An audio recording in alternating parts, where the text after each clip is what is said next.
Hi, welcome back to the channel. Today we're doing a revisit to the Dell Inspiron 1501. Reason for it is because the computer sadly died.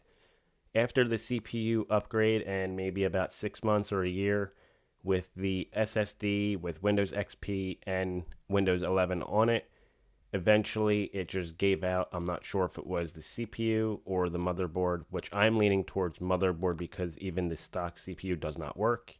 So I'm going to show you guys right now the current state, and we will be installing a new motherboard and get the system up and running again. So let's get into it.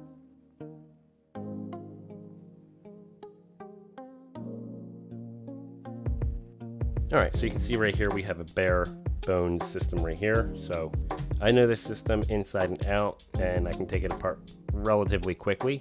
I have just inside the CPU and the fan connected. I took out the hard drive, the network adapter, the optical drive, the RAM. I believe I installed the stock CPU, and the reason why I think it is the stock one because the upgraded one had a bent pin, and I always noticed that it was harder to get it in. So I do think this one is the stock one because it did slot in pretty well. So I'm going to show you what it does when I turn it on, even with just the CPU in it.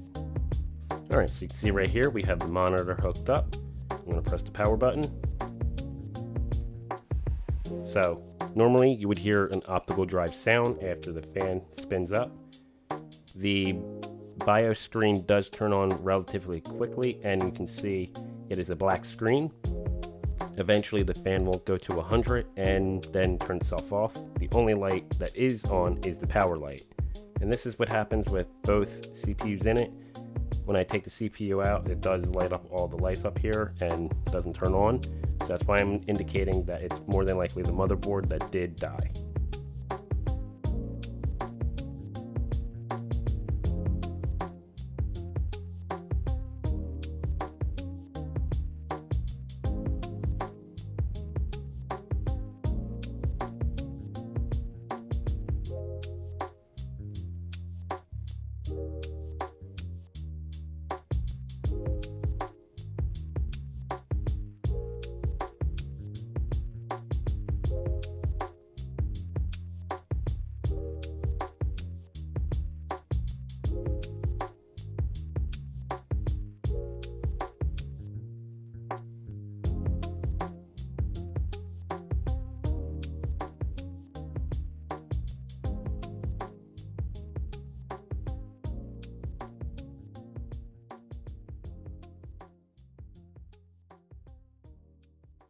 Alright, so everything is put back together partially, and I did have this CPU in, and it was not booting. I don't know why.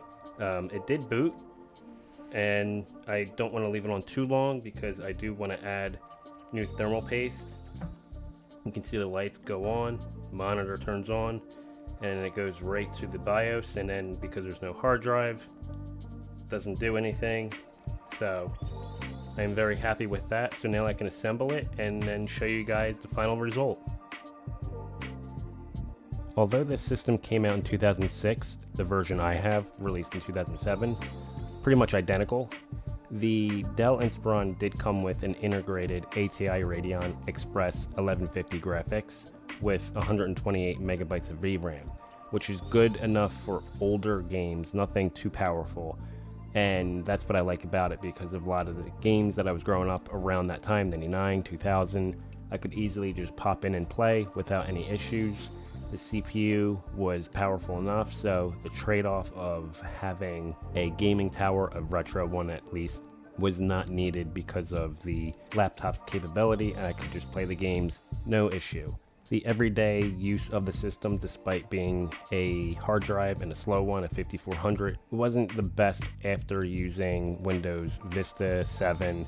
And if I had an SSD, although back then they were expensive, I think the system would have been a much better system overall because of the music editing I was doing, more or less like making remixes and then messing with the PSP and PS3.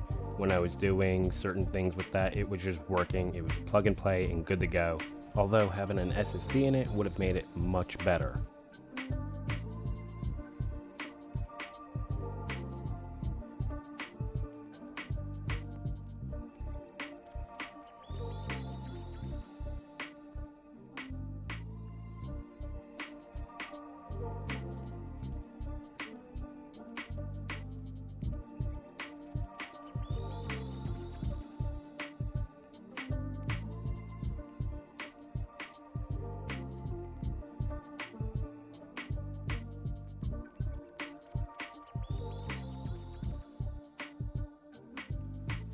though, I'm very happy I got my system up and running again.